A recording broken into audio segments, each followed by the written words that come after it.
Welcome to foodies kitchen Tamil. இன்றைக்கி பருப்பு வடை பார்க்க போகிறோம். வாங்க உள்ளே போய் பார்க்கலாம். மிக்சியில் நல்லா பருப்பை ஊற போட்டு 1 மணி நேரம் ஊற போட்டுக்கணும். தண்ணியை வடிச்சிட்டு மிக்சியில் அரைச்சி போட்டு தேவையான உப்பு போட்டு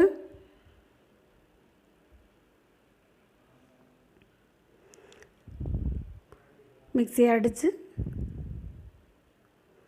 பரபரப்பாக இருந்தால் போதும். ரொம்ப நைஸாக போடக்கூடாது. இந்த மாதிரி பரபரப்பாக அடித்து வச்சுக்கணும். ரொம்ப நைஸாக இருந்தால் நல்லா இருக்காது.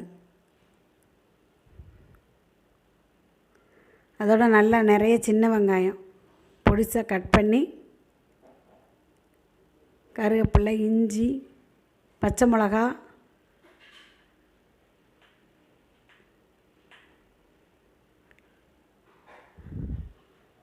எல்லாம் போட்டு ஒன்றா பரட்டி, வெங்காயம், கருவேப்பிலை, பச்சை மிளகா, இஞ்சி எல்லாமே ஒன்றா சேர்ந்து நல்லா பரட்டி வடை தட்டுற மாதிரி நல்லா பிசைஞ்சு முறுமுறுப்பாக இருக்கும். நல்லா பிசையணும். நல்லா 1 மணி நேரம் ஊற போட்டு தண்ணி வடி வச்சுக்கணும்.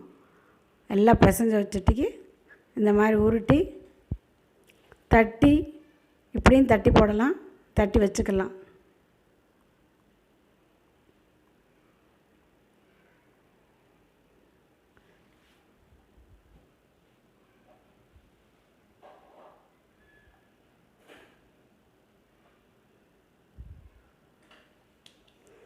அந்த மாதிரி உருட்டி கையில் தட்டி கூட ஒரு பிளேட்டில் 4-5 வச்சுட்டு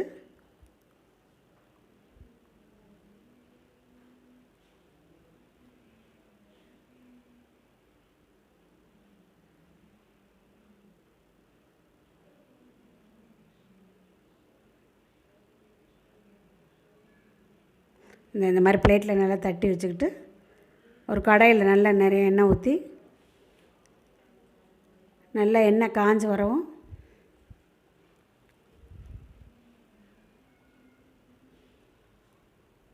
வடையை 4-5 போட்டு நல்லா பொரிய விட்டு பெரட்டி விட்டு நல்லா பொரிஞ்சுக்கிட்டு இருக்கு. பெரட்டி விட்டு நல்லா மொறுமொறுப்பான வடை ரெடி ஆகிட்டுருக்கு.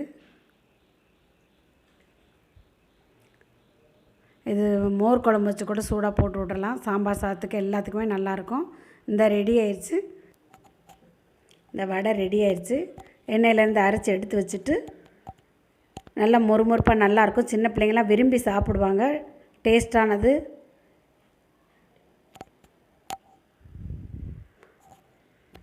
இந்த ரெசிபி பிடிச்சிருந்துச்சுன்னா லைக் பண்ணுங்கள், ஷேர் பண்ணுங்கள், செஞ்சு பார்த்துட்டு கமெண்ட் பண்ணுங்கள்.